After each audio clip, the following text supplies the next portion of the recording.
Some final thoughts now.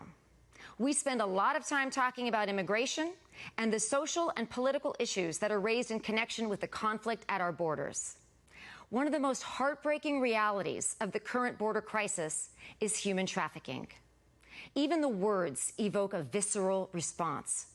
Whether for labor or sex, human trafficking calls to mind visual imagery that is every bit as despicable as the crime itself. Our emotional reaction to this crime, however, can ironically be one of the reasons we fail to detect it. Not in my backyard, we say.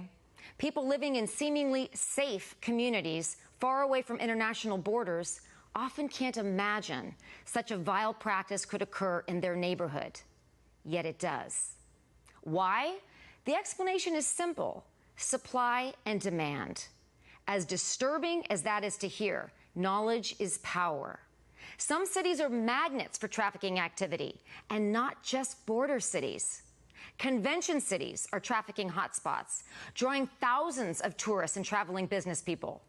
Small towns have trafficking activity too, where many customers think they stand less chance of getting caught making illegal purchases. Where there is a market, there are traffickers, often hiding in plain sight along with their victims. How do they get away with it? Too often, it's too easy. Most people have no idea what red flags are associated with trafficking activity.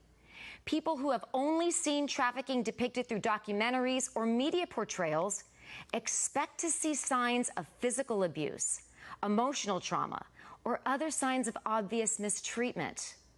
This causes many people to look right past victims who do not exhibit outward signs of inner distress.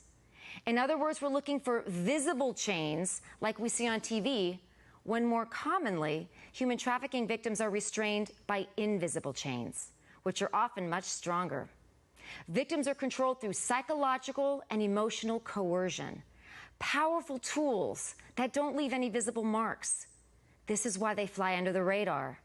And as a result, despite its prevalence, human trafficking is one of the most underreported crimes in the world. So, what can we do?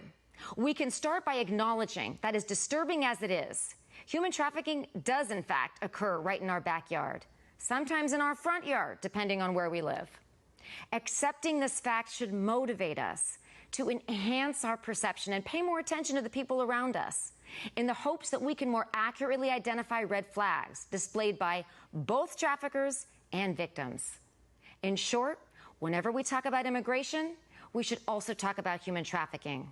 We share the vision of a world without inhumane exploitation and for the tools necessary to bring offenders to justice. By working together as a global community of local eyes and ears, we can mobilize our resources. Let's make it a point to become educated on how to do that. By learning what to look for, where to look, and what to do with the information we acquire, we can take steps towards stamping out this insidious crime, both at the border and in our own backyards. Let's keep up the good fight. This edition of the Daily Ledger is now on its way to the archives of the Library of Congress.